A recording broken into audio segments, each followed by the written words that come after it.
Ça Donc marche. déjà merci, merci Mathilde, merci, le cluster Anne, voilà d'avoir sollicité l'APEC, sur cette thématique de l'IA en lien avec les pratiques et le métier de recruteur. Donc pour me présenter, je suis à l'APEC en charge de représenter, en tout cas de gérer la relation avec nos clients entreprises sur une partie du territoire de l'Occitanie.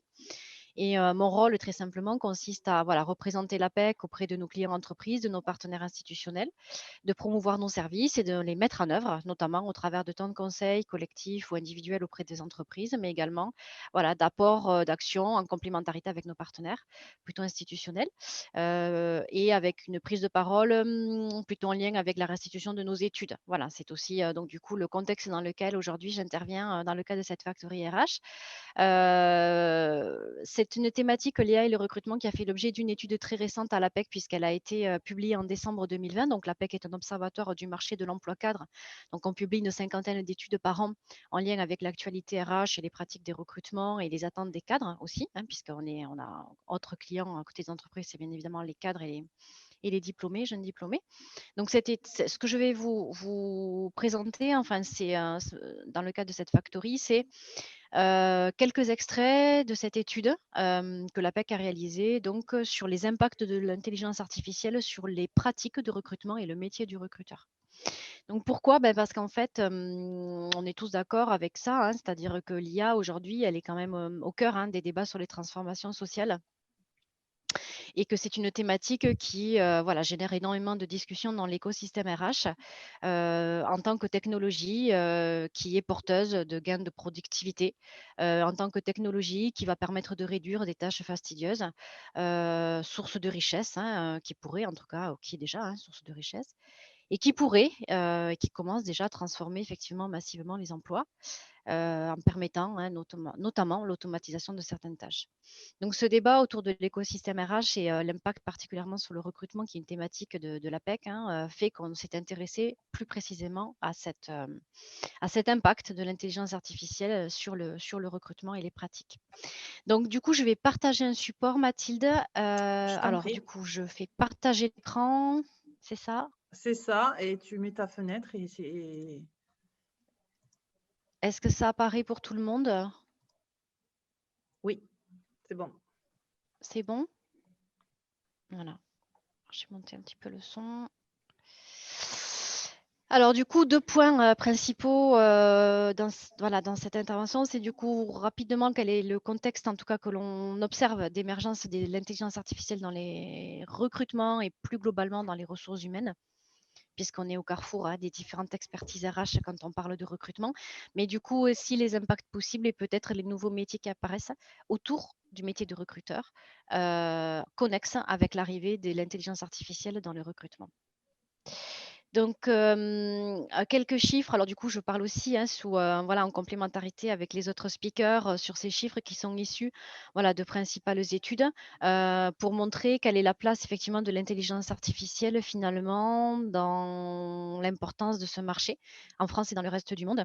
Donc, on voit des données, des chiffres qui peuvent apparaître extrêmement importants et notamment, sur, l'investissement qui est fait, par la France, mais également au niveau du monde entier sur ces technologies et surtout sur les niveaux effectivement de bénéfices qu'elles pourraient rapporter, puisque selon effectivement des données issues d'une enquête donc de l'International Data Corporation, qui est un groupe mondial de conseil et d'études sur les marchés des technologies, selon les prévisions de cet organisme, les revenus mondiaux pourraient effectivement dépasser les 300 milliards de dollars en 2024.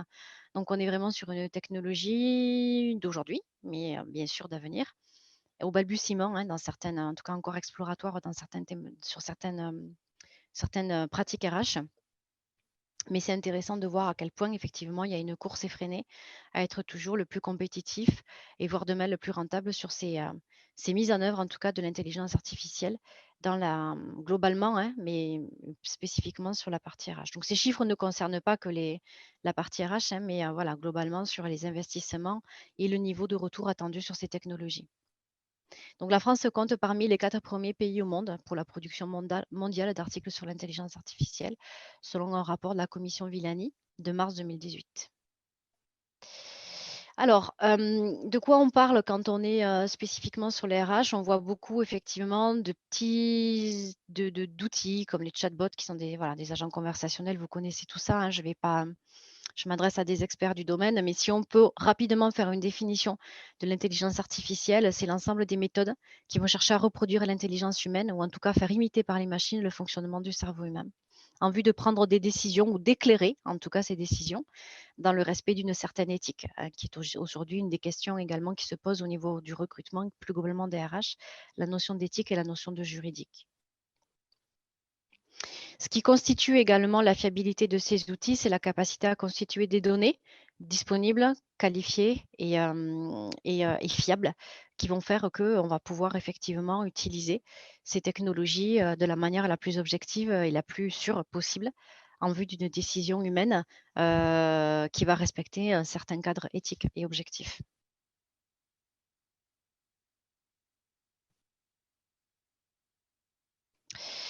Donc les différents domaines, les 4 principaux, hein, on va retrouver effectivement les domaines, de la santé, les domaines de l'énergie, de l'environnement, notamment par l'anticipation, notamment des chocs météorologiques, une stratégie aussi de meilleure redistribution de l'énergie. On va voir également, la maintenance prédictive dans les secteurs de l'industrie, principalement la défense et la sécurité. Et on a ici comme, petit exemple également une entreprise qu'on connaît tous très, très bien ici, hein, qui a réalisé effectivement, le bus connecté donc, dans le transport et la logistique et donc, le développement, voilà, du véhicule autonome qui peut se mouvoir tout seul dans son environnement et qui est capable de percevoir et de comprendre un environnement immédiat pour adapter sa stratégie de conduite. On a également, dans le domaine médical, très, très fortement utilisé en médecine préventive ou en effectivement affinage d'un diagnostic médical. Je passe rapidement, vous savez, j'imagine des adhérents qui sont représentants de ces, différents secteurs. Donc dans les ressources humaines, on va s'intéresser à quoi plus spécifiquement quand on parle d'intelligence artificielle? Il y a 4 grands domaines.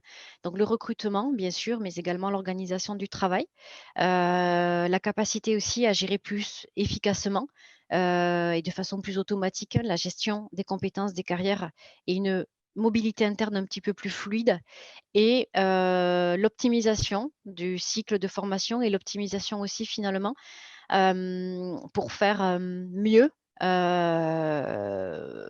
matcher les plans de développement des compétences des entreprises avec les souhaits et les compétences en place. L'idée étant de pouvoir arriver à, ce schéma où chaque personne est au bon endroit, au bon moment et où la compétence est adaptée au métier. Puisqu'on sait effectivement, en tout cas, il y a un rapport de France Stratégie qui a été édité le 6 janvier dernier, qui fait état d'un pourcentage assez important, et qui mentionne un pourcentage de 29 de salariés, enfin en tout cas d'actifs salariés, qui n'auraient pas les compétences attendues à leur poste de travail, soit sur des logiques de surdimensionnement des compétences, soit de sous-dimensionnement des compétences. Donc il y a effectivement toujours cet enjeu qui n'est pas nouveau, hein, mais effectivement d'adapter et d'avoir la compétence au bon moment, au bon endroit. Et l'IA pourrait être une réponse à cette problématique. Donc on va avoir effectivement en recrutement, on va retrouver principalement, la capacité à faire matcher des données en lien avec, des données, sur un profil, sur un CV et des offres d'emploi, mais également, en sourcing, en préqualification de candidats, en l'identification également, sur une recherche open web, sur des mots-clés qui vont me permettre d'identifier des profils que jusqu'à présent je n'avais pas été capable d'identifier sur les job boards classiques ou sur les bases des réseaux sociaux. On va retrouver notamment en organisation du travail la capacité à prévoir ou en tout cas analyser les risques d'absentéisme pour anticiper les remplacements et pour effectivement, on va dire optimiser les coûts, notamment en gestion de la masse salariale ou de prévention effectivement de ces absentéismes ou du risque maladie. On va également retrouver dans la capacité de l'entreprise sur la gestion des talents, leur permettre de créer des parcours de formation personnalisés et plus adaptables pour faciliter l'assimilation des connaissances, notamment des collaborateurs.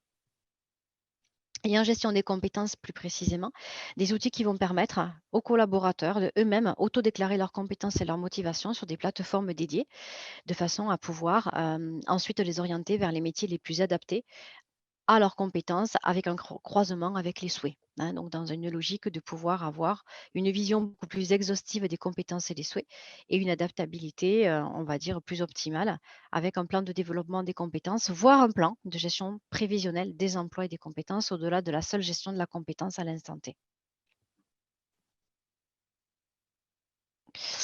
On va donc trouver dans ces enjeux de développement de l'intelligence artificielle dans les ressources humaines, cette idée aussi de pouvoir sécuriser les données pour avoir cette dimension-là, cette brique de gestion et de sécurité de l'information.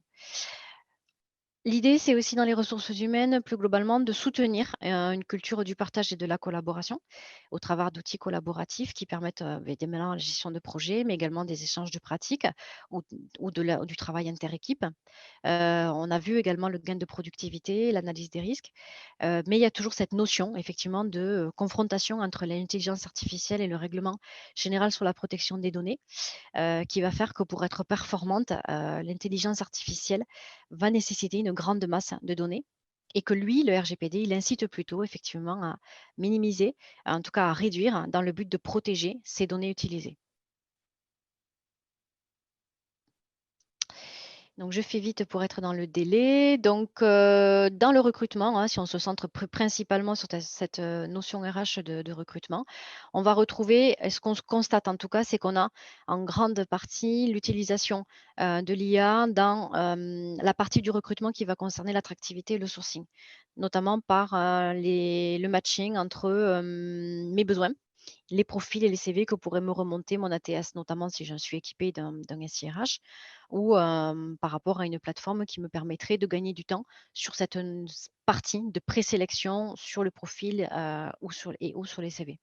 On va retrouver ici un deuxième grille que le choix des candidats, avec des outils effectivement qui vont permettre de gagner du temps sur de la préqualification de profils au travers des chatbots, au travers de l'ensemble des plateformes conversationnelles qui vont également engager le candidat à passer un petit peu plus de temps sur mon site carrière notamment.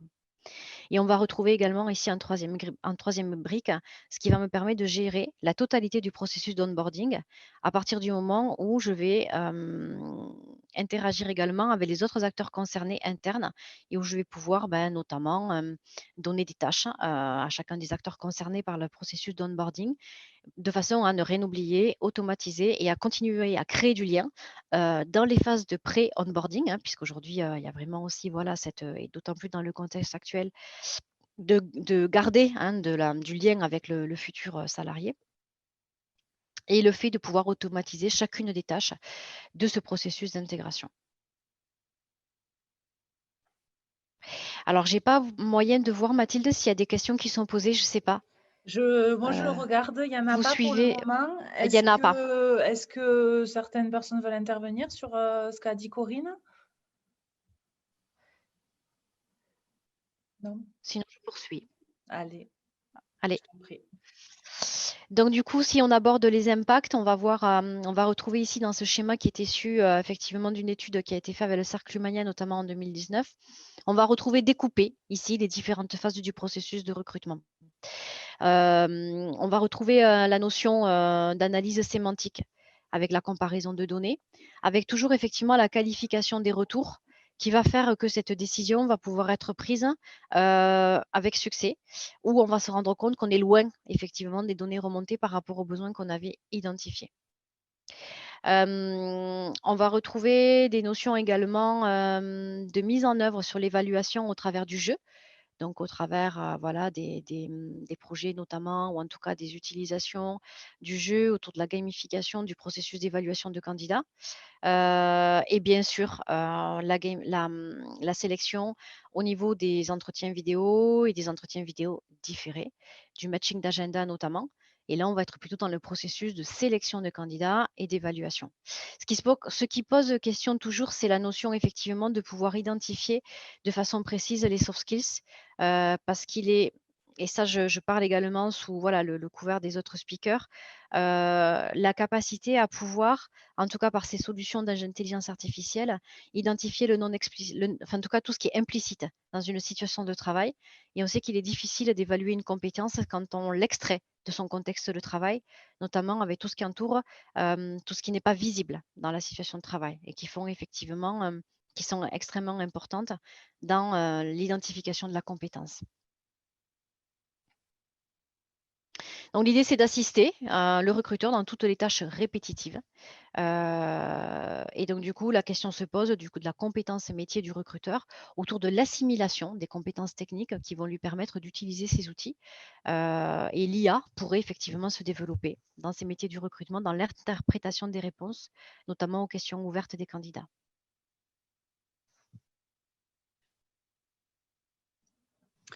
N'hésitez pas si vous avez des questions. Donc, sur la diapo d'après, on voit effectivement que quand on analyse le temps de travail du recruteur, 80% de son temps est passé sur la phase de recherche de candidats. Donc, rien d'étonnant à ce niveau-là quand on voit la tension qui continue malgré tout d'exister dans le contexte actuel sur certains profils. On a les défis pour le métier qui sont d'améliorer cette efficacité, cette rapidité de sourcing pour gagner du temps sur cette phase-là, toujours avec un niveau d'efficacité qui est quand même recherché par les recruteurs, d'accélérer les temps de présélection avant de passer effectivement le relais à l'évaluation technique et toujours de stimuler l'engagement des candidats. Le fait effectivement de pouvoir rendre plus rapide la constitution d'un profil, soit sur un ATS, soit sur un site carrière, en lien effectivement avec un SIRH. Le fait de rendre une interaction et de rendre plus humaine une interface recrutement via les agents conversationnels au travers notamment des chatbots, et de pouvoir commencer à préqualifier des motivations, des projets professionnels de candidats par des outils programmés qui permettent de gérer ce premier niveau de langage et ce premier niveau de conversation. On a vu le défi autour effectivement de l'approfondissement de l'évaluation des soft skills en entretien, sur lequel on peut voir une certaine, en tout cas encore, difficulté ou exploration par les solutions d'intelligence artificielle à ces niveaux-là. Il reste la question effectivement de l'accompagnement des managers sur ces outils, notamment en capacité pour eux de pouvoir se saisir des données qui remontent de l'IA pour décider dans la plus grande objectivité des candidats retenus. Donc l'idée, c'est toujours d'optimiser, d'enrichir cette expérience candidat qui est au cœur du sujet. Et du coup, face à l'automatisation des tâches les plus répétitives, les compétences qui deviennent essentielles, effectivement, deviennent des compétences plutôt en lien avec l'intelligence finalement émotionnelle, qui reste l'apanage du recruteur dans ce processus de recrutement et où il y aurait effectivement un recentrage de la valeur ajoutée du recruteur sur ces aspects-là. Alors, j'avance rapidement pour être dans les délais. Donc, les autres métiers RH, on a effectivement ici 3 typologies d'entreprises dans l'utilisation de l'intelligence artificielle en recrutement. On a celles qui vont avoir une faible connaissance des enjeux de l'intelligence artificielle dans les processus RH et qui vont donc avoir comme principal défi, en tout cas, de poser un cadre de confiance vis-à-vis des utilisateurs internes et qui vont amorcer les premières transformations de processus pour intégrer de l'intelligence artificielle dans leur processus RH. On va avoir celles qu'on peut qualifier plus d'investigatrices qui vont commencer à structurer une filière autour de l'utilisation de l'intelligence artificielle dans leur processus et qui vont commencer à élaborer une réflexion éthique autour de ces enjeux et commencer à en faire une thématique autour du dialogue social et qui vont commencer à développer des premiers cas d'usage autour effectivement de l'utilisation de l'intelligence artificielle dans leur processus RH. Et enfin, on a un dernier cas, celles qui ont plutôt une bonne connaissance de ces enjeux et qui vont déjà intégrer ou avoir des premiers retours d'expérience de l'intégration de l'intelligence artificielle dans leur processus RH et qui vont être même capables de mettre en place de nouvelles organisations RH, managériales, sociales, autour effectivement de l'utilisation de ces technologies.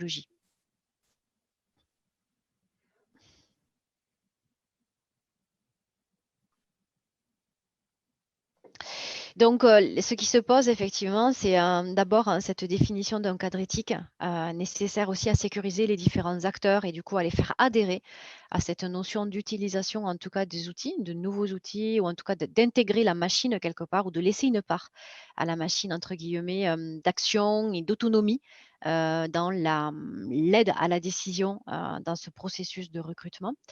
d'arriver à concilier la complémentarité entre l'intelligence humaine, émotionnelle, analytique, avec les outils et la valeur ajoutée que peut nous apporter l'intelligence artificielle. Également, comment ça commence à, en tout cas, ça a déjà transformé les emplois et les compétences. On peut déjà identifier certains métiers autour effectivement du monsieur ou de la madame responsable de l'éthique notamment, du monsieur ou de la madame qui va être plutôt effectivement psy-designer, c'est-à-dire qui va configurer l'agent conversationnel ou qui va configurer en tout cas les outils autour effectivement de la définition de ce que l'on va attendre de cette technologie. Évidemment, impact direct avec la politique et les processus RH et l'accompagnement des différentes parties prenantes sur la sécurisation de leurs pratiques autour de l'intelligence artificielle. Ça s'accompagne effectivement d'une montée en compétences des collaborateurs et des collaboratrices, puisque comme toute utilisation d'un nouvel outil, on va monter d'un step les niveaux d'exigence et on va monter d'un step aussi au niveau des aspects réglementaires qui vont faire qu'on va éclater un métier en plusieurs expertises. C'est ce qui se passe. On parle de suppression des métiers, mais les métiers ne disparaissent pas en tant que tels, mais ils ont plutôt tendance effectivement à s'éclater ou en tout cas se muer en plusieurs expertises avec une socle, une base commune qui reste celle du métier, mais avec effectivement plusieurs expertises qui s'en détachent. Je me permets Donc, c'est de te dire la ouais, ouais. c'est fini, Bah, c'est ça? c'est qu'il est 12h30 et puis bon, voilà. Allez, je me dépêche. Voilà. Ok, il reste qu'une heure. Très bien. Écoutez, voilà, donc ça, je vous le remettrai. C'est effectivement des experts qui ont été interviewés par l'APEC que vous retrouvez dans les études. C'est voilà, des témoignages, effectivement, qui reformulent les différents items, notamment sur l'aspect exploratoire, l'importance toujours de la décision humaine et les enjeux, mais également les limites. Et c'est voilà, une bonne transition avec les autres speakers qui, je pense, Complètement. vont aborder aussi ces sujets. Merci beaucoup. Merci à toi, excuse-moi de te presser. Je comprends.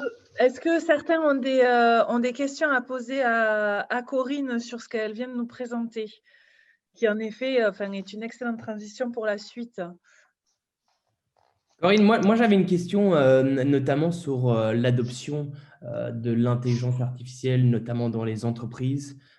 Est-ce que vous avez des chiffres qui montrent en fait que de plus en plus d'entreprises réalisent évidemment l'importance de cette technologie et leur utilisation en interne? Alors, je n'ai pas de chiffres à proprement parler. Le constat est quand même que dans le dernier carré, qui étaient les entreprises et qui étaient plutôt investigatrices, on va retrouver les plus grosses. Mais parce qu'elles y elles y sont depuis plus longtemps, mais parce que ce qui a fait qu'elles y sont arrivées aussi, c'est parce que c'est la gestion du volume.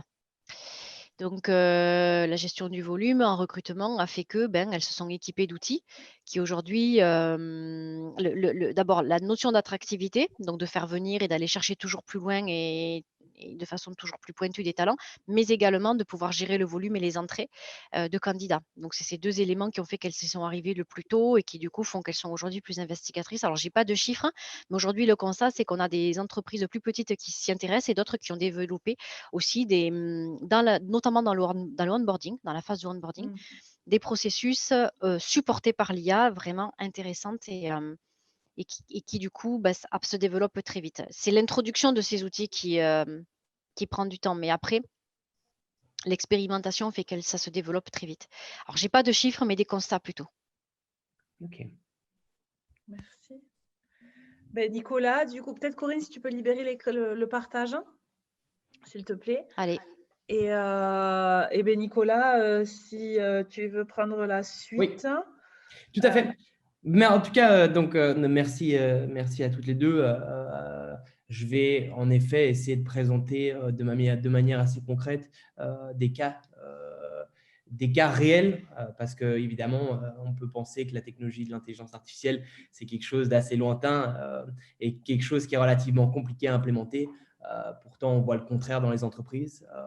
Évidemment, il y a une utilisation progressive et il y a une nécessité évidemment d'investir du temps pour le faire correctement. Mais en quelques mots, donc moi je suis l'un des fondateurs d'une entreprise qui s'appelle Skilled. On fait ce qu'on appelle du recrutement prédictif. Alors, c'est quoi? C'est vraiment d'assurer aux entreprises, ou en tout cas de les aider à recruter les meilleurs talents dans les délais qui sont les plus courts possibles. Alors, il ne faut pas toujours recruter le plus rapidement possible et le moins cher possible. Il faut vraiment s'assurer de pouvoir évaluer si le candidat correspond au poste pour lequel il va entrer en position et savoir si cette personne va pouvoir performer en poste. Ça, c'est très important. Le problème, c'est que on voit que beaucoup d'entreprises se fient à leur instinct quand il s'agit de recrutement.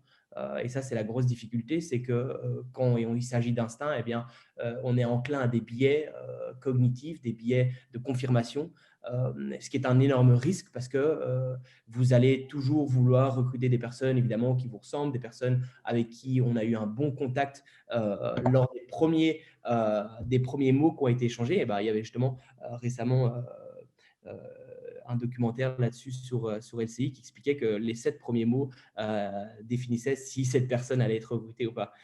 Alors évidemment, ça ne définit absolument pas le fait que cette personne va pouvoir performer en poste. Et c'est vraiment ça où l'intelligence artificielle peut aider. Alors évidemment, il y a beaucoup de cas d'usage et donc évidemment, il faut choisir celui qui est le plus pertinent pour cette organisation. Nous, vraiment, on est sur les technologies du recrutement.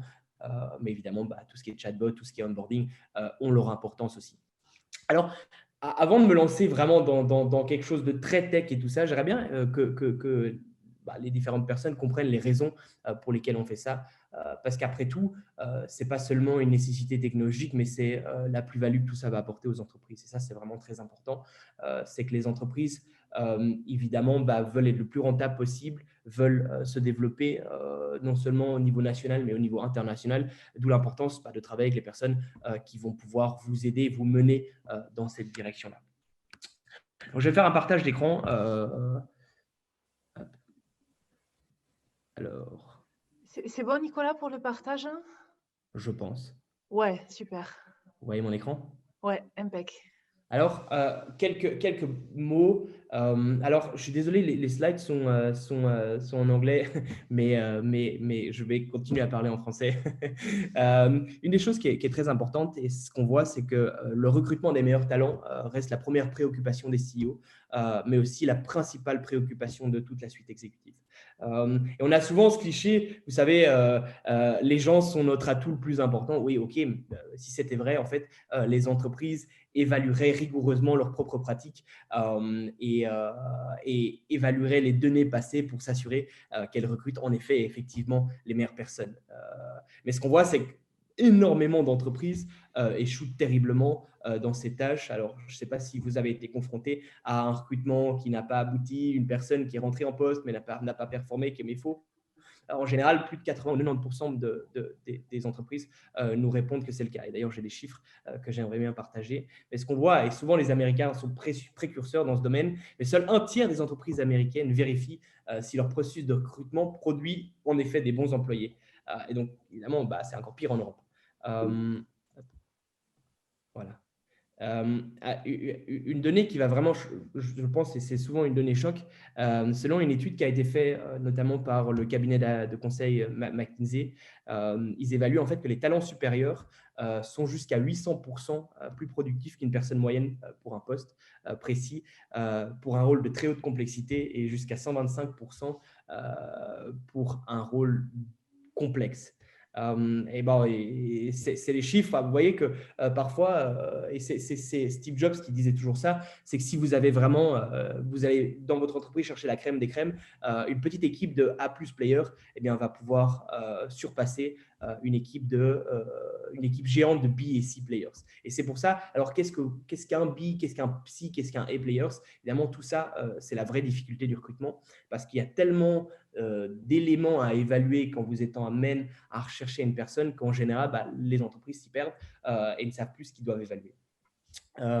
Et donc ça, c'est des choses évidemment sur lesquelles l'intelligence artificielle peut aider énormément parce qu'elle a cette capacité d'analyse très importante des données. Alors après, j'en finirai avec les chiffres, mais c'est vraiment important. On voit que 74% ou 74%, pardon, pour ceux qui ne l'auraient pas entendu, je suis belge de nationalité. Donc, personne n'est parfait, pardon. 74% des employeurs déclarent avoir embauché la mauvaise personne pour un poste. Et dans seulement 61% des cas, ils réembaucheraient leurs embauches précédentes. Donc, on voit qu'il y a vraiment un problème. Si les choses ne seraient pas de cette manière-là, beaucoup moins de personnes, par les chiffres, seraient beaucoup moins hauts.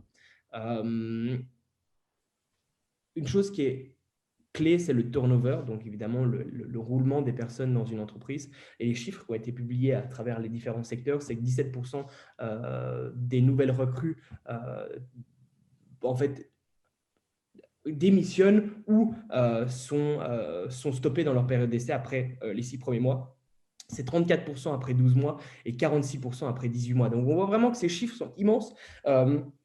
Et évidemment, eh bien, vous avez une personne qui a été recrutée, elle a été formée, et cette personne, quand elle part dans l'entreprise, elle part non seulement avec des connaissances très importantes, mais il faut retrouver une personne, ce qui peut coûter très cher. Et on évalue en moyenne que le coût de turnover peut monter jusqu'à 30% du salaire annuel, et ça peut monter jusqu'à 200 000 € par an pour des postes, évidemment, où vous êtes commercial.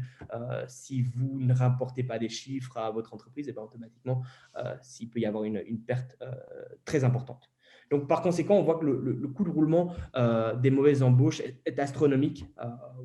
Et le problème est que la majorité des départements de ressources humaines sont vraiment évalués comme des départements très transactionnels. Donc, on a besoin d'une personne. Et alors qu'évidemment, le coût des employés est le coût principal dans une entreprise, surtout dans notre société de services. Après, j'en ai fini avec les chiffres. J'en ai encore 2, 3 que j'aimerais bien vraiment montrer et qui sont très importants. C'est que les entreprises qui sont adeptes du recrutement bénéficient de 3,5 fois la croissance de leurs revenus et 2 fois la marge bénéficiaire de leurs pairs qui sont moins compétents. Donc, vous voyez que c'est quand même relativement un bon investissement de le faire correctement parce que ça peut ramener évidemment à votre marge bénéficiaire et votre croissance des résultats très importants. Et on voit que dans ce tableau, une étude qui a été faite par la BCG, que le recrutement est la principale influence économique de tous les sujets RH, suivi évidemment de l'intégration des nouveaux collaborateurs et de la gestion de talents. Donc, investir dans ces meilleures pratiques est relativement positif en général.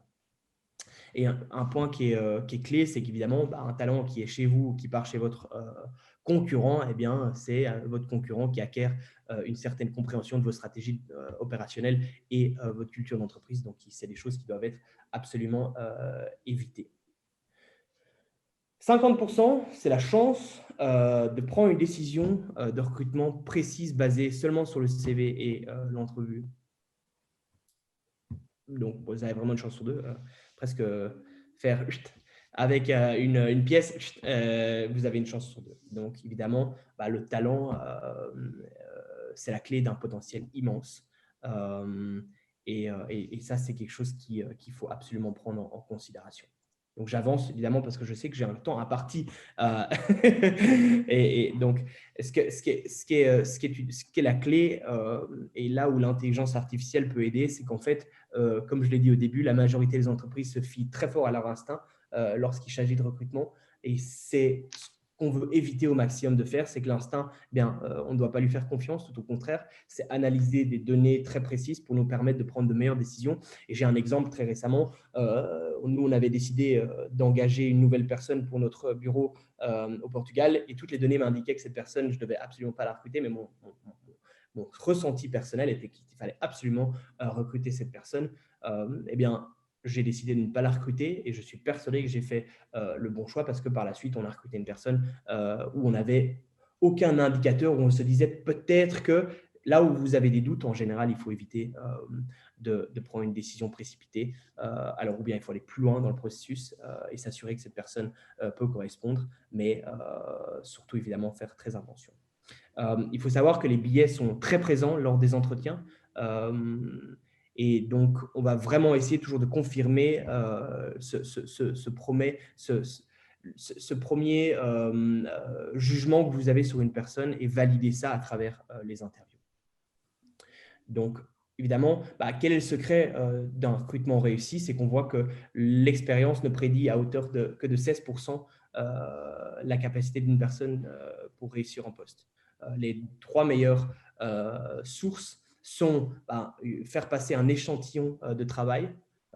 Ça augmente votre prédiction de manière significative. Le deuxième meilleur prédicteur de performance sont les tests de capacité cognitive et le troisième sont des interviews structurées. Donc, au lieu de faire des interviews non structurées où les questions sont posées un peu au travers de l'interview, il faut essayer le plus possible de les structurer avec des questions situationnelles et comportementales. Et on voit que si vous rassemblez 2 techniques, ce sont toujours meilleures qu'une technique. Donc, si vous rassemblez test cognitif et évaluation de la personnalité, vous augmentez votre chance de recruter la bonne personne de 78% ou 78%. Et si vous faites des entretiens structurés avec une évaluation cognitive, vous augmentez vos chances de 76%. Alors, évidemment, maintenant, vous devez vous dire, OK, mais comment… J'ai un petit slide sur Donald Trump parce que je pensais que c'était quand même opportun de le mettre. Mais il y a beaucoup d'idées reçues dans le recrutement. Et les 3, sans vouloir aller trop loin dans le détail, c'est que l'entretien s'apprend avec la pratique. Un recruteur a le feeling et on n'est pas des robots, donc automatiquement, on ne va pas écrire des questions à l'avance. Néanmoins, on voit que si on le fait, ça peut aider considérablement. Alors, j'avance dans mes slides parce que je sais que Oui. je peux parler bientôt beaucoup. Te couper la chic dans 10 minutes. Oui, tout à fait. Non, j'avance. Mais ce qui est très important, et on va reparler d'intelligence artificielle maintenant parce que c'est important. Comment déjà ça fonctionne en fait et chez Skilled, en fait, la manière dont nous on met une intelligence artificielle en place, c'est que au niveau de l'applicatif, c'est extrêmement simple d'utilisation. Donc, vous avez en fait créé un poste. Dans le système, en fait, on a ce qu'on appelle des technologies de machine learning et de natural language processing qui vont analyser les données.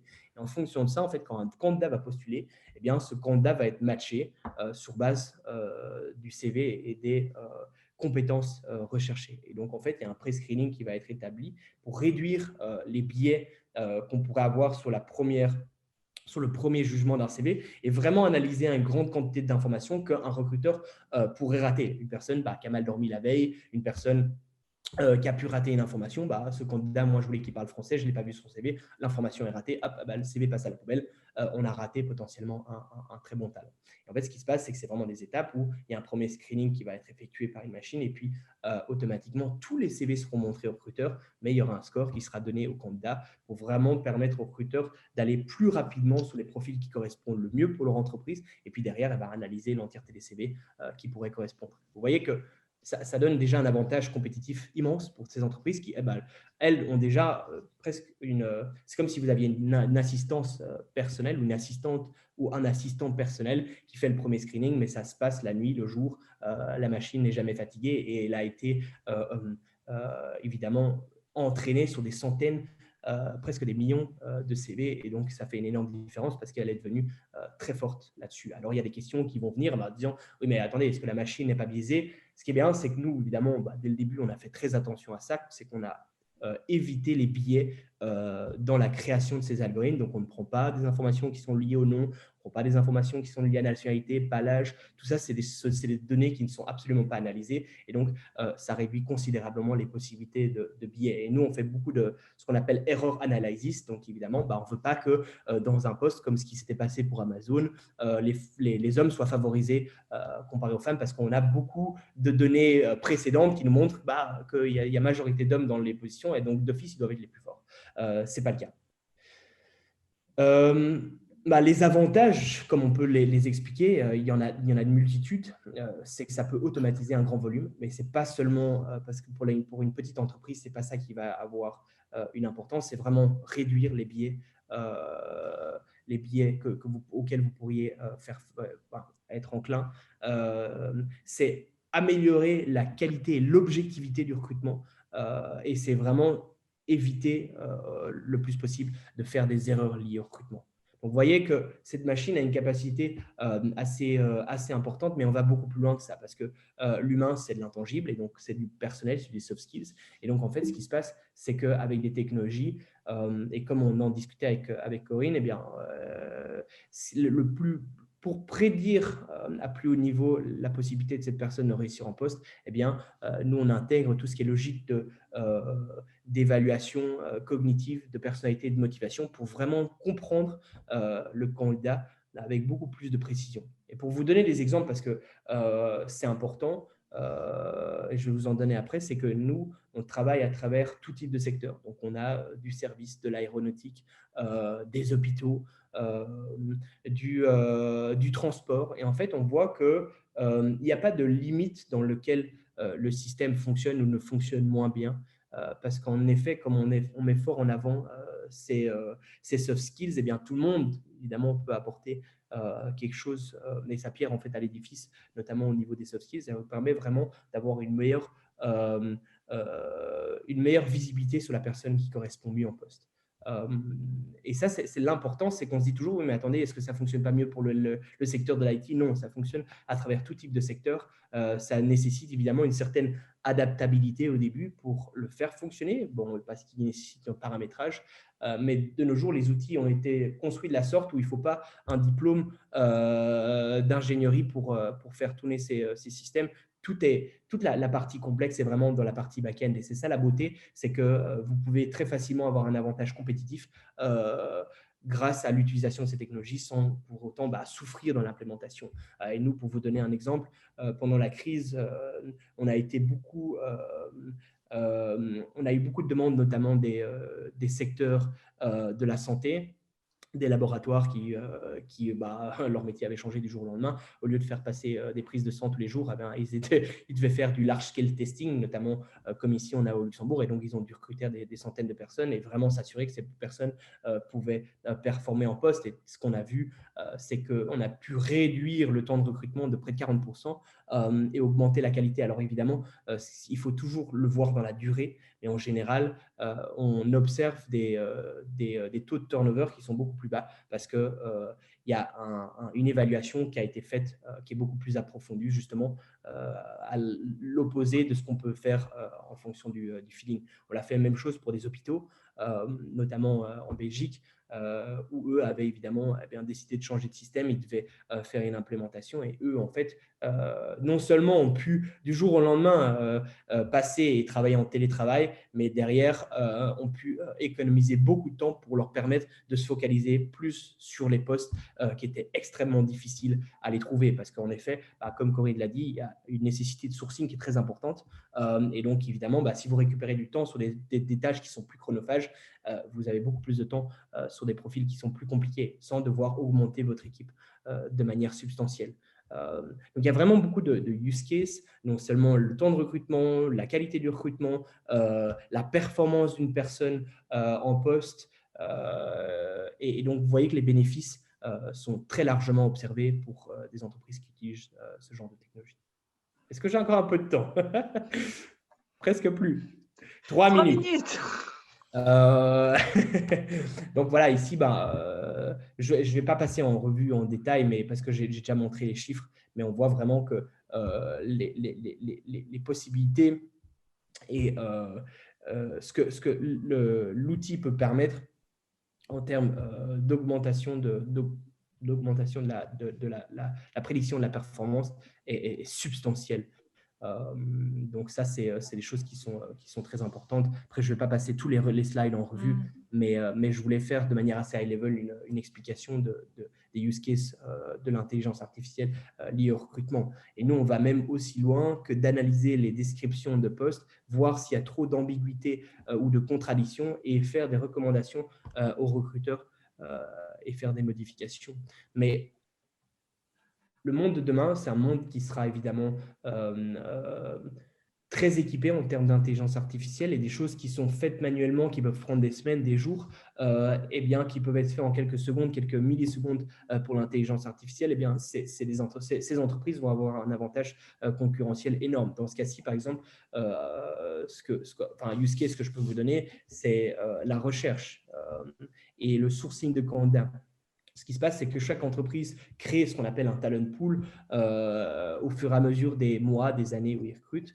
Et si les candidats décident de rester dans les bases de données, eh bien, vous pouvez aller faire des recherches. La majorité des entreprises font ça, mais elles le font de manière très lente parce qu'il faut vraiment aller taper des mots-clés et tout ça. Ce qui se passe, c'est qu'ici, la quantité de données et la capacité de l'IA permet en fait, quand vous créez une annonce, de remonter tous les profils qui correspondent le mieux et vous indiquer de manière proactive les personnes qui correspondent comme ça. Vous êtes plus réactif dans le recrutement, vous êtes vraiment proactif parce que vous avez déjà des candidats qui ont engagé la conversation avec votre entreprise, qui ont un intérêt et vous les recontactez. Et donc, non seulement l'expérience du candidat est meilleure, mais derrière, bien évidemment, l'optimisation de votre temps est garantie en fait. Donc voilà, je ne sais pas si vous avez des questions. J'espère que je n'ai pas parlé trop vite. Mais on ne m'a pas laissé beaucoup de temps. Je rigole. Mais alors, il y a une intervention complémentaire de Yann qui va suivre, qui a en plus une obligation de nous quitter à 13h30. Donc, Yes. ce que je peux proposer, si tout le monde est OK avec ce timing, c'est que Yann enchaîne. Et puis, comme ça, après, on fait des questions-réponses à l'issue de sa presse. Parfait. Ça, ouais. Merci, Nicolas. En tout cas, c'était super riche et c'était super chouette. Avec plaisir. Merci, merci Nicolas, merci Corinne. Je m'appelle Yann Ferguson, je suis sociologue. Je suis docteur en sociologie à l'ICAM de Toulouse. Je suis spécialisé dans l'étude des effets sociaux de l'intégration de systèmes d'intelligence artificielle dans les métiers et les organisations. Par ailleurs, j'ai une mission nationale au sein d'un groupe mondial qui s'appelle le Partenariat mondial pour l'intelligence artificielle, qui a été réuni initialement par Justin Trudeau et Emmanuel Macron lorsqu'ils étaient en coprésidence du G7 en 2018. Ils ont voulu essayer de mettre en place une structure mondialisée qui pourrait réfléchir à la mise en œuvre d'une IA responsable. Alors Corinne a parlé tout à l'heure du rapport Villani, qui est une initiative nationale. Il y a des initiatives européennes avec des directives qui ont été mises en place pour construire une IA digne de confiance et d'autres pour qualifier ce que c'est l'IA dit à haut risque et de fait comment encadrer ces IA spécifiquement à haut risque. Et bien là, on est sur une autre échelle de diplomatie et de réflexion, développer une IA responsable avec des référentiels et une culture partagée pour actuellement 19 pays dans le monde. Et donc, ma mission, c'est de récolter des cas d'usage de l'IA au travail et un certain nombre de ces cas d'usage traitent des ressources humaines et également, évidemment, du recrutement. Alors, je suis aussi responsable d'équipe à l'ICAM. Je manage une équipe de 12 personnes et je suis donc recruteur. Voilà. Je recrute à peu près 3 personnes par an. J'ai déposé aujourd'hui une offre à l'APEC pour un postdoc sur la coopération humain-machine. Donc, je me situe aussi à l'intérieur de la problématique qu'on évoque aujourd'hui. Je dois trouver parmi les 70 candidatures que je reçois à chaque fois, la perle rare que je vais pouvoir engager. On a un processus très artisanal. Je pense que notre culture actuelle à l'ICAM ne permettrait pas pour le moment de se faire assister par des IA. C'est pas un problème qu'on ne croit pas dans la technique, on est une école d'ingénieurs, mais c'est plus une question de culture, c'est-à-dire qu'on croit aussi beaucoup à l'humain, peut-être excessivement à l'humain. Et en tout cas, ce qui est sûr, c'est que ce processus nous prend énormément de temps. Ça, c'est une vérité. Sur certains recrutements, je peux compter une semaine de temps passé à la fin pour une seule personne. Voilà. Donc, ça a été des choses très, très fortes. Une semaine de travail. Donc, en tant que recruteur, première chose, je sais que j'ai mes biais. Ça a été dit par les deux présentateurs précédents. J'ai des biais. Mon principal biais, c'est que souvent, quand quelqu'un notamment a fait une thèse, je me jette très vite sur son sujet de thèse et j'oublie que je suis en train de recruter quelqu'un qui va enseigner, qui va parler à mes élèves et que c'est ça que je dois évaluer beaucoup. Je me viens beaucoup sur le fond parce que j'ai une curiosité intellectuelle qui parfois me fait quitter le rôle du recruteur que je dois avoir. Ce que je ressens aussi, c'est que je suis dans une position asymétrique. Voilà, il y a une situation asymétrique entre le candidat et moi. Je suis en situation de pouvoir puisque j'ai quelque chose qu'il désire. Voilà, j'ai un emploi qu'il désire. Il cherche à travers, dans cette situation, je sens effectivement une situation assez déséquilibrée. Et ça, c'est justement une grande problématique aujourd'hui, un gros sujet de l'usage de l'intelligence artificielle lorsqu'elle se situe, lorsqu'elle devient constitutive et qu'elle contribue à une relation de pouvoir. C'est une relation de pouvoir entre quelqu'un qui a quelque chose et une personne qui veut cette chose. Que cette relation de pouvoir soit l'accès à un logement social ou à un emploi, si on met l'IA au milieu, eh bien, on met quelque chose qui va interférer dans cette relation de pouvoir et qui risque soit de la rendre plus équilibrée, soit de la rendre plus déséquilibrée. Voilà. Et donc ça, c'est un vrai sujet que Corinne a évoqué, et Nicolas aussi, c'est la question de l'éthique. C'est comment on fait pour que cette interférence, elle corresponde à nos valeurs. Et on sait que dans le recrutement, il y a énormément de biais, hein, notamment la fameuse expression, celle qu'on appelle le plafond de verre, qui touche à la fois les personnes issues des minorités et les femmes. Voilà. Et on sait par exemple que si on met un voile d'ignorance sur ces situations-là, que ce soit le genre ou que ce soit l'origine ethnique, eh bien, les personnes qui souffrent de ces discriminations multiplient leurs chances d'être choisies par le recruteur. Ça, ce sont des études statistiques qui le montrent. Et la question, c'est de savoir dans quelle mesure l'IA, elle peut contribuer à mettre en place des systèmes de recrutement qui ne sont pas conformes à ce que l'on fait, parce que ce que l'on fait n'est pas très bien, mais plutôt qui ont une fonction de remédiation, c'est-à-dire qui permettent de recruter de façon plus adaptée aux valeurs que l'on veut défendre. Alors, aujourd'hui, par rapport à cette relation de pouvoir, de façon, je dirais, dans les politiques publiques et dans le débat public, elle n'est pas très bien adressée. Voilà. On parle beaucoup de la protection des données personnelles, de RGPD, ça c'est vrai, mais là, on n'est pas dans la relation de pouvoir. On protège l'individu, on protège son intimité, sa confidentialité.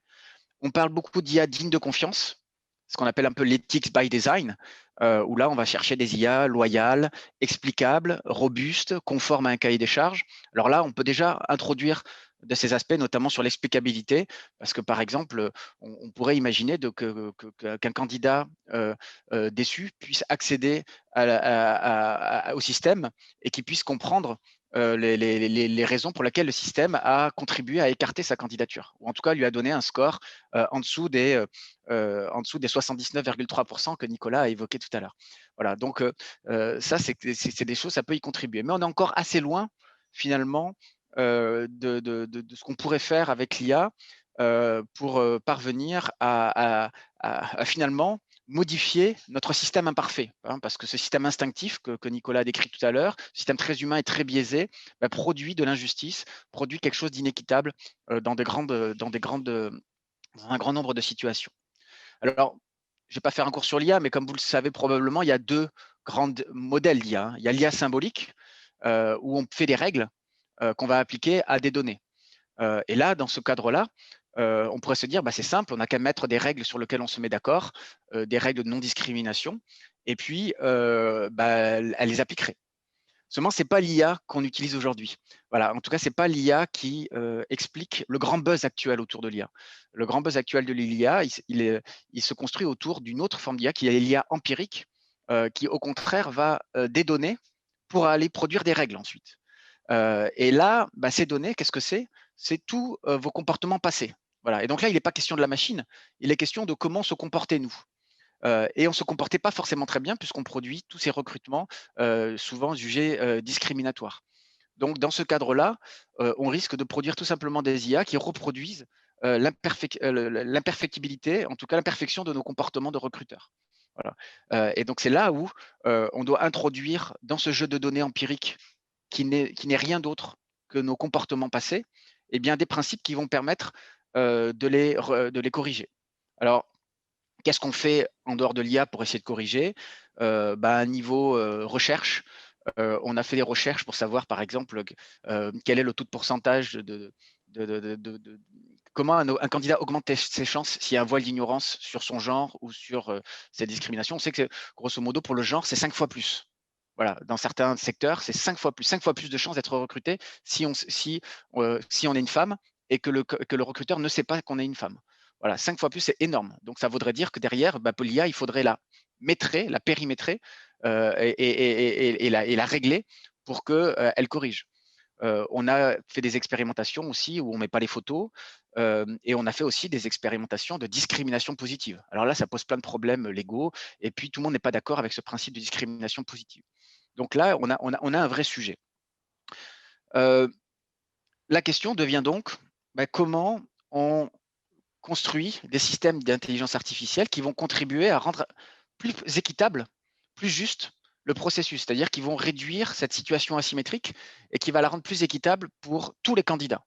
Voilà, ce n'est pas seulement comment faire une IA qui fonctionne, une IA qui nous fait gagner du temps, mais c'est aussi, d'un point de vue sociologique en tout cas, une IA qui contribue à rapprocher les résultats de nos recrutements des valeurs que nous avons aujourd'hui et sur lesquelles nous sommes à peu près d'accord, c'est-à-dire les femmes doivent avoir autant de chances que les hommes, à diplôme égal, à compétence égale, à expérience égale. Les personnes issues des minorités doivent avoir le même taux de chance. Voilà, je prends ces 2 cas parce que c'est les cas les plus emblématiques, mais on pourrait en voir d'autres.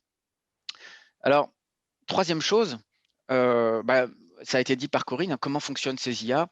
Ces IA, elles fonctionnent essentiellement sur des systèmes de matching entre une base de données existante et puis une base de données entrante qui est celle des candidats. Et la base de données existante, il faut là, évidemment lui trouver le bon jeu de données pour l'entraîner. Ça ne peut pas être que nos choix du passé. On l'a vu parce que nos choix du passé ne sont pas forcément les bons. Puisqu'on s'est trompé une fois sur deux. Et puis, si je retiens ce qu'a dit Nicolas, et puis aussi parce qu'ils ne sont pas conformes à nos valeurs.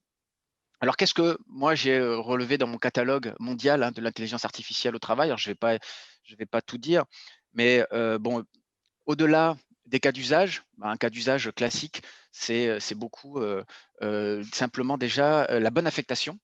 Au-delà de la performance et du bon recrutement, c'est la bonne affectation. C'est-à-dire dans une grande entreprise qui reçoit des centaines de demandes de contrats d'alternance par jour, s'assurons que la demande de contrat d'alternance soit allouée à la bonne offre. Voilà, parce qu'il y a beaucoup de gens dans les recruteurs qui passent leur temps simplement en garde triage. Voilà, donc déjà, ça peut être une fonctionnalité peut-être moins anxiogène que celle de véritablement être assisté par une IA pour prendre une décision. Simplement s'assurer qu'il y a un bon matching de ce côté-là. Alors, plutôt que de vous lister toutes les choses, quelques révélations intéressantes. Corinne a parlé tout à l'heure de la problématique des soft skills, mais comme on en avait un peu parlé avant, elle a tendu la perche pour en parler.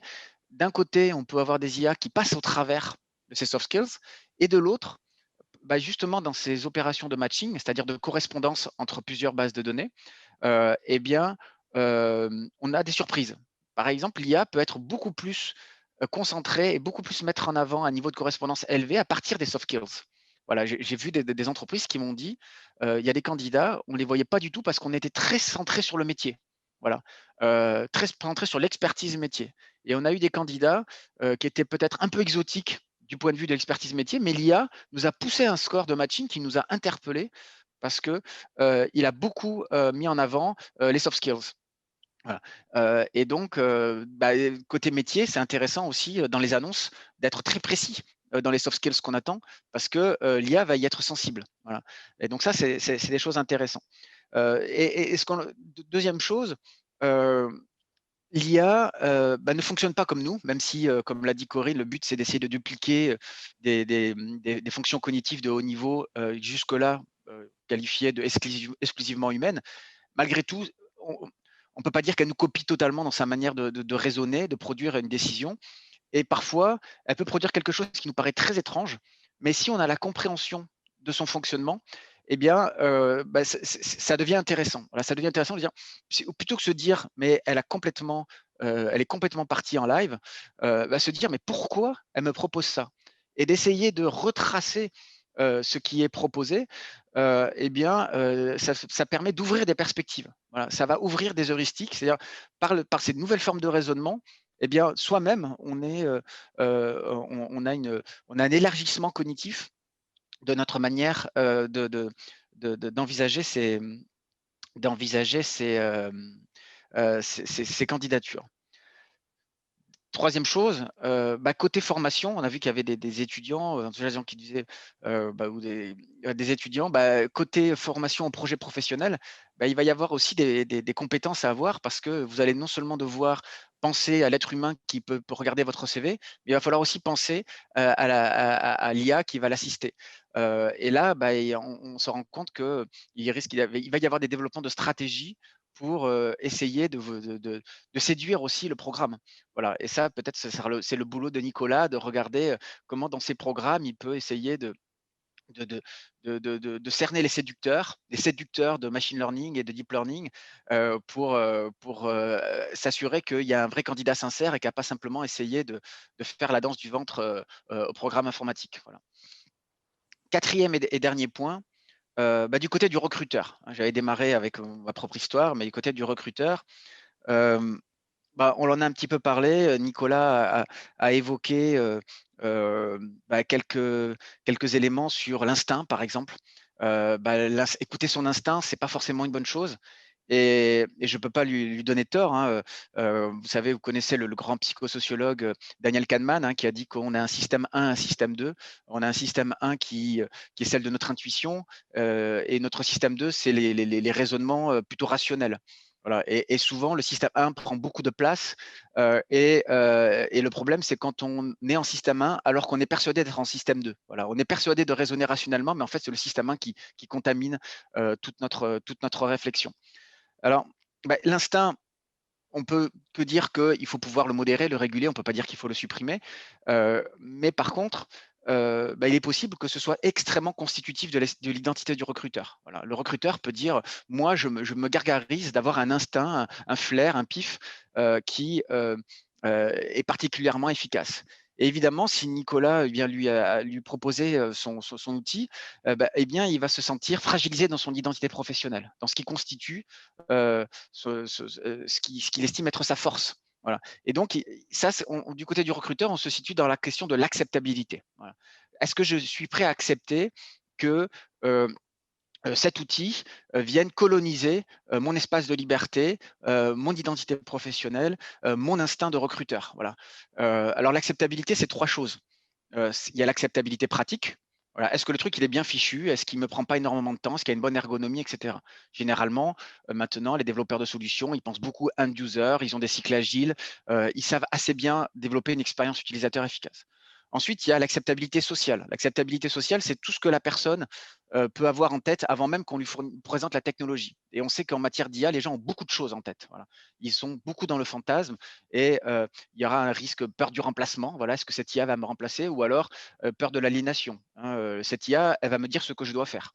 Voilà. Une fois que j'ai le 79,3% de l'outil de Nicolas, qu'est-ce qui me reste moi comme espace de liberté? Et donc là, il va y avoir des peurs qui peuvent émerger.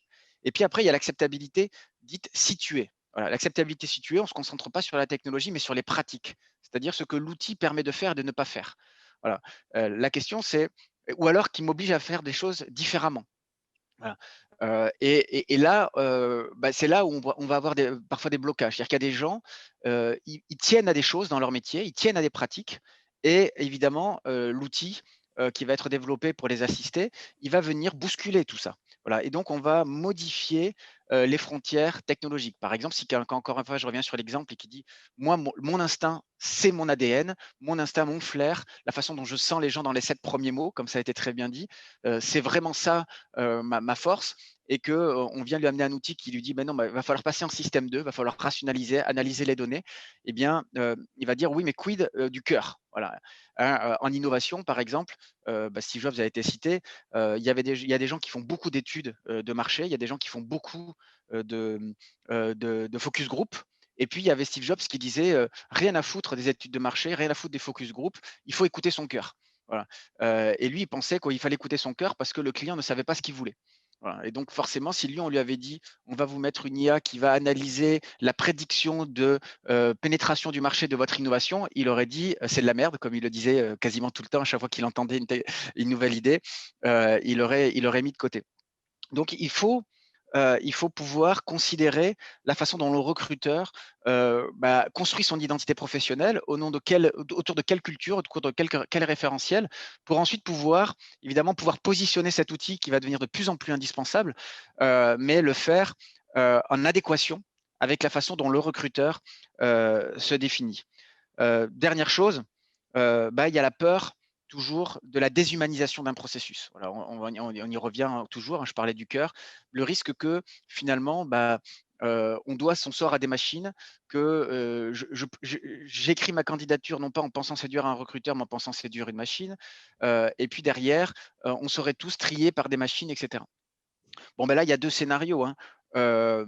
Alors, oui, pardon, Corinne a parlé tout à l'heure d'intelligence émotionnelle en disant que ça, c'était le côté humain, mais aujourd'hui, il y a même des IA qui vont aller vers ça. Voilà, on a des IA qui vont faire des analyses émotionnelles et qui, derrière, du coup, vont produire des inférences, c'est-à-dire ce qu'on appelle une exoperception. C'est-à-dire, je ne vais pas seulement me baser sur ce que je perçois du candidat, mais je vais avoir aussi une analyse exoperceptive, c'est-à-dire de l'extérieur, euh, pour me dire ce candidat était émotif, ce candidat a eu un moment le cardio qui est monté à 140, ce candidat vous a dit ça, mais en fait, il ne croyait pas ce qu'il disait. Et tout ça va venir un peu perturber votre perception spontanée de la situation. Donc, il va y avoir aussi ces outils émotionnels qui vont petit à petit arriver. Je ne sais pas si Nicolas travaille dessus, mais en tout cas, on sait que aujourd'hui, c'est présent dans les labos. Donc, il y a un risque de déshumanisation. Ça a été dit par Corée et Nicolas, hein, ça sera d'autant plus fort si les gains de temps qui peuvent être dégagés par l'IA, on les utilise pour intensifier le travail du recruteur. C'est-à-dire, puisqu'on te fait gagner du temps, tu vas bosser plus, on va recruter moins de recruteurs et toi, tu vas bosser plus. Et là, forcément, on va être des déshumanisations.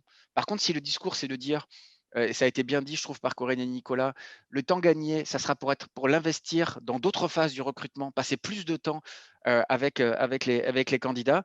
Là, on passe à côté du risque de déshumanisation et au contraire, on est dans un approfondissement qualitatif. C'est-à-dire qu'on perd moins de temps sur le quanti et on passe plus de temps sur le qualitatif. Voilà mon analyse un peu en tant que sociologue de ce que j'ai entendu et puis aussi de ce que je connais de cette problématique. Merci Yann, c'était vraiment très vivant et très intéressant. Est-ce qu'on a des réactions, des questions? Moi, je trouve que Yann pourrait convaincre la personne le moins convaincue de l'IA à devenir expert en IA. On voit vraiment la maîtrise exceptionnelle du sujet. C'est vraiment très inspirant, Yann, je tiens à le dire. Donc, merci en tout cas. Et merci aussi à Corinne pour tous les éléments qui ont été partagés. Très intéressant. Alors, il y a une personne qui a utilisé l'outil de lever la main. Ouais, c'est moi. J'ai une petite question. Tout d'abord, merci c'était super bien expliqué. Est-ce que, parce que vous n'avez pas vraiment parlé parce que, pour l'instant, on voit énormément de racisme dans du coup tout ce qui est ressources humaines. Et vous n'avez pas vraiment abordé une problématique de racisme potentiel sur du coup les personnes qui créent cette IA et qui créent cette architecture d'IA. Alors, ouais, effectivement, alors j'en ai un petit peu parlé moi sur la question des discriminations, mais alors racisme, c'est un mot très fort. Ouais, pardon. Alors il y a des gens qui sont racistes, mais il y a aussi des personnes qui ont des biais non conscients. Ils sont pas racistes, mais voilà, je suis pas raciste, mais alors c'est vrai pour les questions des minorités, comme c'est vrai pour les questions de genre. Hein. Il y a plein de personnes qui estiment qu'ils sont pas machos, mais qui pensent que les femmes, c'est plutôt du relationnel et du soin. Voilà. Et quand on leur dit, ça, c'est une position qui est difficilement tenable aujourd'hui, ils ont du mal à comprendre. Mais pourquoi voilà. Et puis après, pareil sur les personnes, sur les discriminations envers les minorités ou discriminations en fonction de la couleur de peau.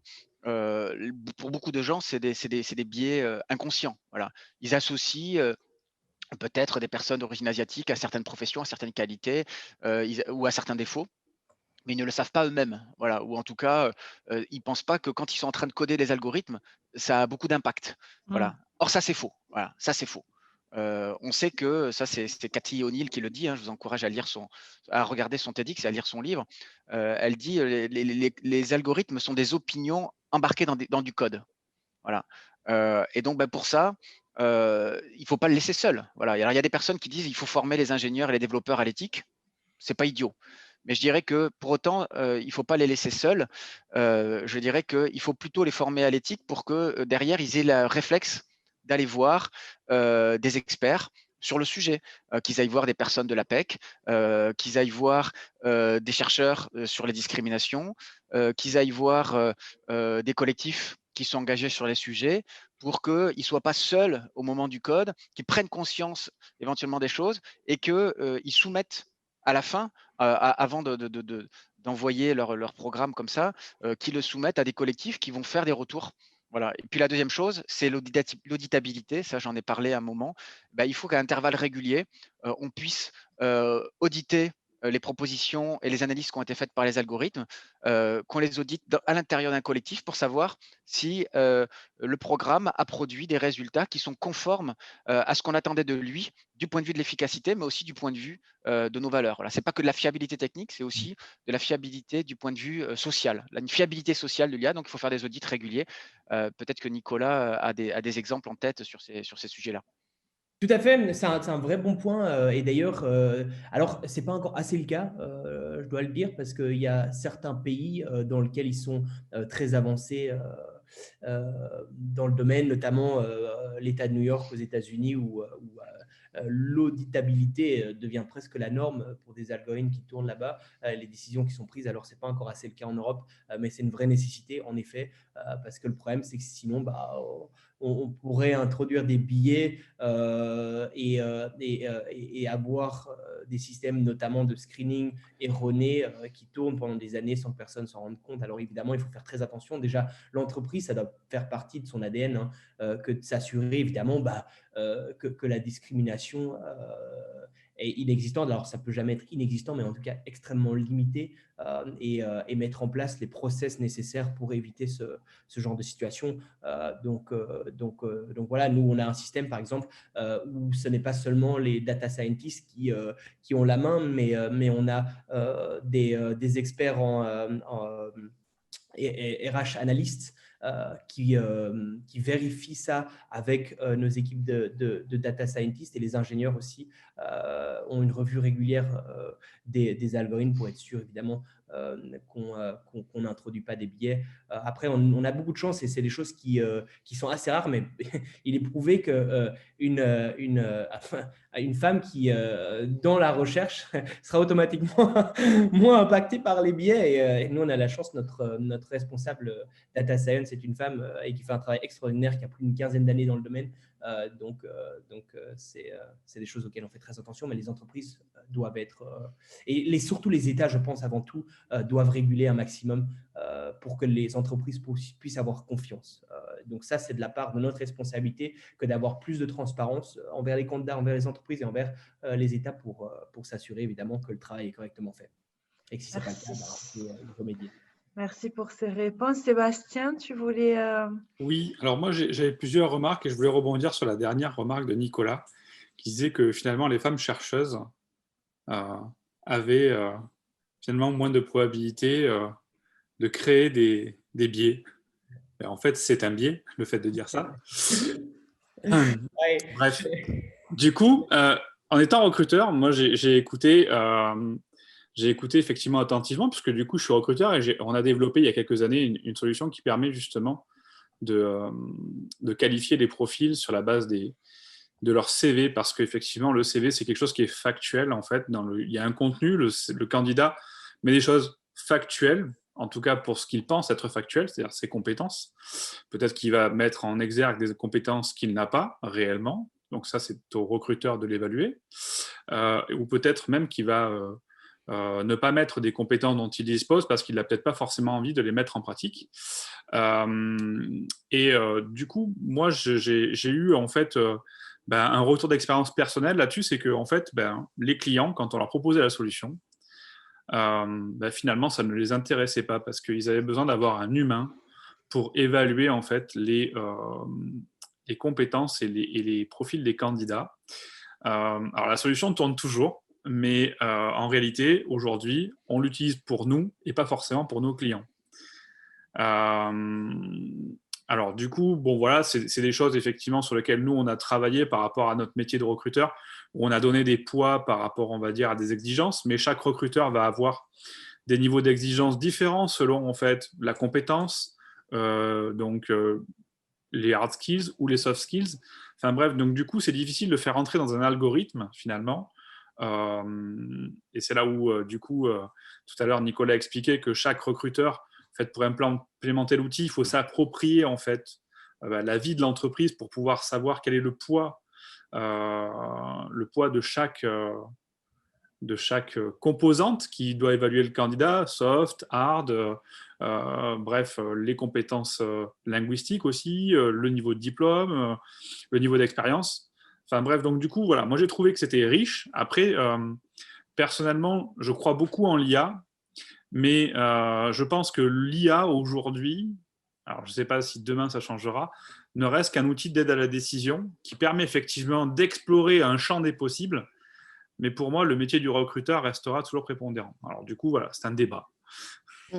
Peut-être un éclairage, un constat. Hein. Donc à l'APEC, je gère quotidiennement des demandes de recrutement en lien notamment avec l'entrée-offre.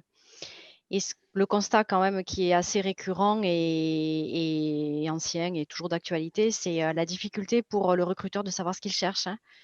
Donc, des fois, on a aussi des recruteurs qui prennent le processus à l'envers et qui attendent de voir ce que va donner le marché pour, on va dire, réaffiner leurs critères de recrutement.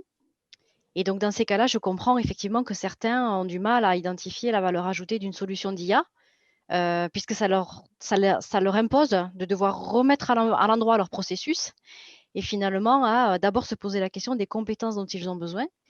Et Yann disait très justement l'idée de préciser le contexte, et Nicolas aussi a souligné cet aspect-là, c'est qu'on doit être très très précis sur les compétences qu'on en attend. Il faut être capable de les verbaliser, il faut être capable de les remettre dans un contexte de travail. Et notamment sur la partie des softs, parce qu'on voit souvent une liste à l'après-vert de savoir-être attendus dans les offres d'emploi, toujours les mêmes d'ailleurs, qui n'ont plus d'ailleurs aucune résonance vis-à-vis des candidats. Et donc, il vaut mieux en choisir 2 ou 3, mais qui sont clés, expliquer en quoi ils vont être fondamentaux et nécessaires à l'activité. Et du coup, quand on raisonne comme ça, donc plutôt à l'endroit dans son processus, je pense qu'on est aussi plus capable de voir la réelle valeur ajoutée de l'IA, puisque on est très très clair avec ce qu'on cherche et ce qu'on veut et ce qu'on va en faire. Donc, je crois que mais ça, c'est un invariable et ça, c'est un constat qui est pas, voilà, il n'y a rien de magique et de technologique. C'est juste du bon sens et voilà, de se poser les bonnes questions au bon moment, en fait. Oui, ça nécessite une vraie rigueur, hein, c'est ça la vraie difficulté. Et Sébastien, moi je suis vraiment tout à fait d'accord avec vous, et Corinne Ça. aussi. Ça nécessite une vraie rigueur quand vous avez évidemment la création de postes.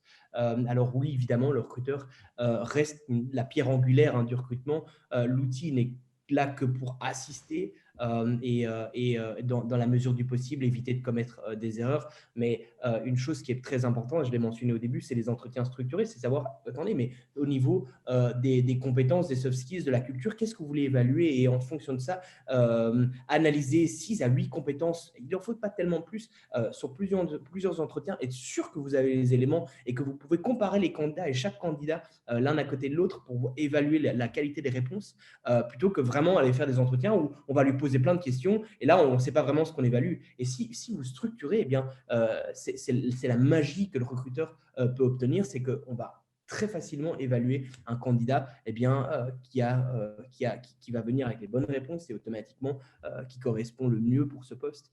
Et donc, c'est vraiment cette alliance machine-humain qui permet d'avoir un recrutement qui, d'après moi, peut être parfait, mais évidemment, il faut faire très attention au BA, il faut faire très attention sur la manière dont on recrute et là, on crée les annonces, et puis derrière, comment on analyse les données et comment est-ce qu'on va rechercher auprès des candidats les informations qu'on a besoin. Donc voilà, et bon, sur la partie technologique, c'est une question de temps. Oui, clairement, c'est sûr que les recruteurs ne se disent pas du jour au lendemain, waouh, j'ai absolument besoin de ça, mais au fur et à mesure, et c'est pour ça qu'il faut avoir une approche assez soft. C'est ce qu'on a, nous, j'espère que je reste dans les temps, assez soft. On peut rentrer avec très peu de technologie, puis derrière se développer. Et c'est ce qu'on fait notamment dans des grands groupes où au début, ils utilisaient absolument rien comme technologie, et puis ils sont montés en compétences pour arriver maintenant à un niveau d'automatisation et de réussite qui est bien meilleur que ce qu'ils avaient au début. C'est ça quelque chose qui est très stimulant dans l'intelligence artificielle, hein. C'est à la fois à niveau individuel et au niveau organisationnel. Comme c'est une espèce de déflagration dans une compétence qu'on estimait jusque-là proprement humaine, eh bien, ça nous amène à nous regarder. Voilà, d'abord à se dire, c'est quoi vraiment l'intelligence humaine? Puisque maintenant l'intelligence artificielle arrive à faire des choses qu'on pensait exclusivement humains. Donc le périmètre de l'exclusivement humain, il se resserre, mais en même temps, il s'intensifie, puisque en se resserrant, il faut le remplir encore plus fortement. Mais c'est aussi vrai pour les organisations. C'est-à-dire que comme l'a dit Corinne et Nicolas, on doit sortir des formules bateau, des formules toutes faites et vraiment savoir qui nous sommes pour savoir qui doit nous rejoindre. C'est un moment de se poser une question, voilà, de se questionner. C'est quoi travailler dans notre entreprise? C'est quoi qu'on attend d'un collaborateur? C'est quoi et quelque part, ça nous challenge dans notre capacité d'introspection et d'explicitation de ce que c'est l'ADN de notre culture d'entreprise. Et l'IA nous challenge dans ce sens-là, parce que si vous ne qualifiez pas bien votre ADN, eh bien, l'IA ne sera pas performante. Elle sera tout aussi, elle a une forme d'approximation, parce que finalement, c'est ce qu'on dit dans les datas, c'est de shit in, shit out. Si à l'entrée, vous n'avez pas bien défini votre problème, si vous n'avez pas bien défini votre aiguille, elle la trouvera pas dans la botte de foin. Voilà, et c'est votre compétence de problématisation qui va devenir centrale. Si vous avez très très bien problématisé, eh bien, l'IA va faire un très bon boulot. Mais moi, en tant que prof, je sais que c'est la grosse difficulté de mes étudiants de trouver la problématique. Voilà. Ça va être la même chose pour les recruteurs, ça va être la même chose pour les organisations. Il va falloir qu'elles se problématisent. Quel est notre enjeu? Quel est notre problème? Quelle est notre question? Quelles questions on pose aux recruteurs pour vraiment voir évaluer leur réponse. Si notre question est mauvaise, c'est-à-dire notre problématique est mauvaise, l'IA, on va l'évaluer. On va dire finalement l'IA, ça ne marche pas. Alors qu'en fait, c'est parce que, et c'est souvent ce qui se passe d'ailleurs, alors qu'en fait, on n'a pas fait le travail qui lui permet de bien marcher. Voilà, et c'est là où on est sur l'humain plus IA. L'IA ne se posera pas les questions à notre place. Et finalement, avec l'IA, la valeur, elle se déplace plus vers la question que vers la réponse. Voilà, et ça, c'est vrai dans beaucoup de choses. La signification, la richesse, la valeur ajoutée, aujourd'hui, elle va être davantage dans les questions que nous nous posons que dans les réponses que nous apportons, parce que l'IA va être capable de trouver des réponses dans des dizaines de millions de données, ce que nous, on ne sait pas faire. Par contre, si on ne se pose pas les bonnes questions et si on n'adresse pas la bonne question à l'IA, elle trouvera des mauvaises réponses. Voilà. Donc, exactement comme des fois, on tâtonne pour trouver ce que l'on veut sur Google en fonction des mots-clés que l'on tape. Parfois, on se contente de solutions moyennes parce que ça va vite, c'est efficace, mais en fait, ça reste moyen. Et donc, on a ce qu'on appelle un effet de contentement. On se contente de quelque chose de moyen. Alors que si on affine, petit à petit, on trouve exactement ce que l'on veut. Mais ça, c'est la culture qu'on doit pouvoir développer avec l'intégration de l'IA dans les métiers. C'est amener les gens à bien problématiser. Et c'est vrai pour beaucoup de choses, mais c'est très vrai dans le recrutement, je pense. Oui, et on le voit de toute façon très très simplement sur l'inefficacité des requêtes sur une CVTech. C'est un fonctionnement d'intelligence artificielle. Utiliser des filtres, trouver les bons mots-clés, les opérateurs booléens, etc. On peut très vite dire ça ne marche pas ou je ne trouve pas de profil. Ou alors avoir 0 résultat ou en avoir trop. C'est parce qu'à la base, les entrées n'étaient pas les bonnes. En tout cas, la formulation en langage naturel n'a pas été la bonne. Je vais devoir vous laisser. Oui, je vous remercie merci vraiment beaucoup. tous pour ce beau C'était moment. super. Et puis Ouais, à merci, très bientôt. c'était top. Merci à tous les participants. À Pour la bientôt. petite histoire, on a rigolé avec Bray Fergus parce que Ferguson, ça veut dire fils de Fergus. Voilà. Ah. Et donc je lui ai demandé si c'était mon père ou si c'était. À bientôt. Au revoir. Au revoir. Merci. Merci Au beaucoup. revoir. Merci, au revoir. Est-ce que d'autres personnes veulent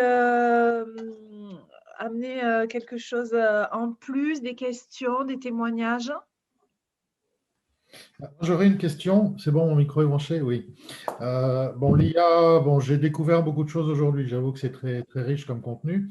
Alors, j'ai quand même une question qui me traverse la tête. C'est vrai que je m'occupe de profils atypiques, en l'occurrence les salariés handicapés, les seniors sur leur recherche d'emploi. Très clairement, je pense que l'IA est fortement pénalisant pour ce genre de profil. Clairement. Enfin, c'est mon sentiment. Qu'est-ce que vous en pensez? À quel niveau, j'ai envie de vous Oui. demander? Profil d'handicapé, enfin de travailleur handicapé par exemple, avec des énormes trous dans sa carrière, des périodes d'inactivité, etc. Est-ce que les filtres de l'IA ne vont pas quasi automatiquement éliminer ce genre de profil? C'est un constat que vous posez? C'est C'est une interrogation, c'est une question que j'ai. On est toujours dans la façon, effectivement, dont ils ont été programmés, Oui. ces algorithmes, c'est-à-dire qu'on en revient à l'idée de dire quelles ont été à l'origine la façon dont ils ont été alimentés. ces systèmes d'intelligence artificielle qui font, en tout cas, qui amènent au constat que vous donnez, qui est celui effectivement que sur des profils entre guillemets atypiques, trous dans la carrière, expérience courte ou accumulation d'expériences courtes ou vont faire qu'effectivement, mon profil ne va pas être rendu visible par la machine quelque part.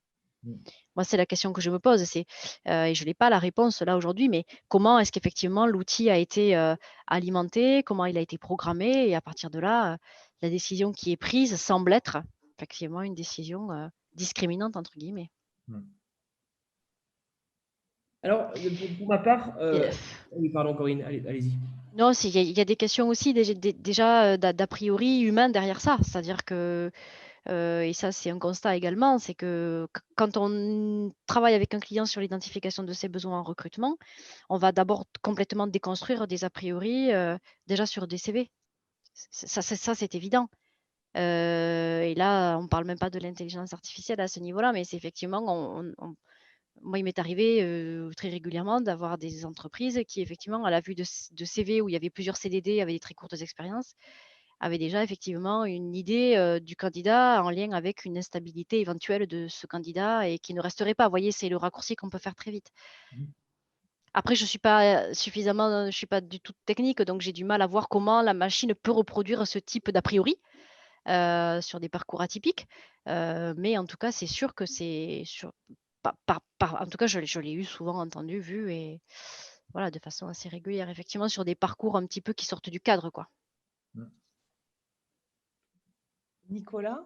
Pour ma part, alors vous avez certainement raison dans certains cas, ça peut être problématique. Dans notre cas, et il faut savoir, et un chiffre que j'ai partagé, c'est que l'expérience ne prédit qu'à hauteur de 16% la performance d'une personne en poste. Mais c'est très important, c'est qu'on voit vraiment en fait que l'expérience, oui, c'est bien, mais ce n'est pas parce que vous avez fait quelque chose de très bien pendant de nombreuses années dans une entreprise qu'automatiquement, reproduit chez quelqu'un d'autre, ça va aussi bien fonctionner. D'où l'importance des soft skills. Et si vous combinez en fait dans cette machine, non seulement évidemment l'expérience que la personne et dont elle parle, l'expérience qu'elle a pu avoir et l'aspect soft skills, eh bien, en général, le recruteur peut voir au-delà du simple bout de papier qui indique ce que la personne a pu faire et cette personne qui a des trous. Et en fait, ça facilite et ça permet notamment le recrutement de profils qui sont plus atypiques, qui ne sont peut-être pas regardés pour l'instant, mais d'un autre côté, ils peuvent se montrer sous un autre jour. Et donc, c'est pour ça que nous, progressivement, on essaie d'aller de plus en plus loin pour expliquer aux entreprises l'importance du soft skills dans leur recrutement. Le raisonnement, la motivation, la personnalité, tout ça a une importance très importante. Et donc, voilà. Merci. Après, peut-être juste pour compléter par rapport à ça, il y a aussi une démarche de stratégie de recherche par rapport à ces personnes-là, parce que quand elles ont des parcours atypiques, effectivement, le fait de se poser… Si l'intelligence artificielle, celle dont vous évoquez, est celle qui permet de trier des CV suite à une réponse à offre, on sait qu'effectivement, la réponse à offre pour des profils atypiques n'est pas forcément la meilleure des stratégies, parce qu'une offre, elle est par nature cadrante. Une offre d'emploi, c'est par nature un cahier des charges dans lequel on verra très rarement vous n'avez pas l'expérience souhaitée, ou vous venez d'un secteur complètement différent, ou vous n'avez pas du tout d'expérience dans le… Vous voyez, c'est assez rare dans une offre d'emploi. Par définition, elle va cibler, elle va cadrer. Donc, du coup, elle va écarter tout profil qui ne serait pas dans ce cahier des charges. Donc, effectivement, si l'intelligence artificielle que vous évoquez, elle fait suite en tout cas l'exploitation de CV suite à la réponse à une offre, c'est parce que déjà, par nature, l'offre, elle est même déjà très cadrante, en fait. Donc, il faudrait analyser par quel biais la candidature est arrivée, des personnes que vous évoquez, et comment ils se sont positionnés sur quoi, comment, vous voyez. Il y a peut-être d'autres stratégies de recherche qui, pour eux, sont peut-être plus intéressantes que celle-ci, quoi. Voilà. Ouais. Ouais. Merci. Est-ce qu'il y a d'autres questions, réactions?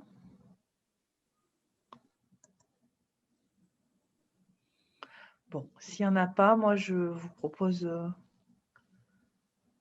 de vous libérer. C'est bon, personne n'est frustré de ne pas avoir posé sa question? Non. Et n'hésitez pas, si on peut partager les coordonnées ou autres, et si vous auriez des questions qui viennent par la suite, ou bien via LinkedIn, ou bien par mail, n'hésitez pas. Ok, mais je ferai passer les coordonnées des speakers si vous êtes OK. Et puis, il ne me reste plus qu'à vous remercier. Merci à vous. Alors, je pense qu'il y avait Luc de Spoon, participation. peut-être, qui est apparu. Peut-être qu'il avait une question, non? Tu n'as pas le micro, Luc. Oui, pardon, c'était juste pour me remontrer et dire coucou et au revoir. Merci d'être là. Pour leur intervention. Luc qui s'occupe de la factory intelligence artificielle. Donc. Ouais, un grand connaisseur de l'intelligence artificielle aussi. Voilà. Merci à tous. En tout cas, donc, comme me l'avait soufflé Anne, j'ai enregistré la factory. Donc, pareil, on pourra vous faire passer l'enregistrement. Et donc, je vous souhaite une belle après-midi. La prochaine Factory RH aura pour thématique la formation. Alors, je ne sais pas, Luc, si tu as une programmation en Factory IA à venir ou pas forcément. Pas encore. Vous suivez, inscrivez-vous à nos newsletters, suivez l'agenda, comme on l'a dit en début de séance, et puis vous verrez ça, ça va être très riche en tout cas. Merci à tous et bon appétit et bon après-midi. Merci beaucoup. Merci. Bonne journée. Au revoir. Au revoir. Au revoir.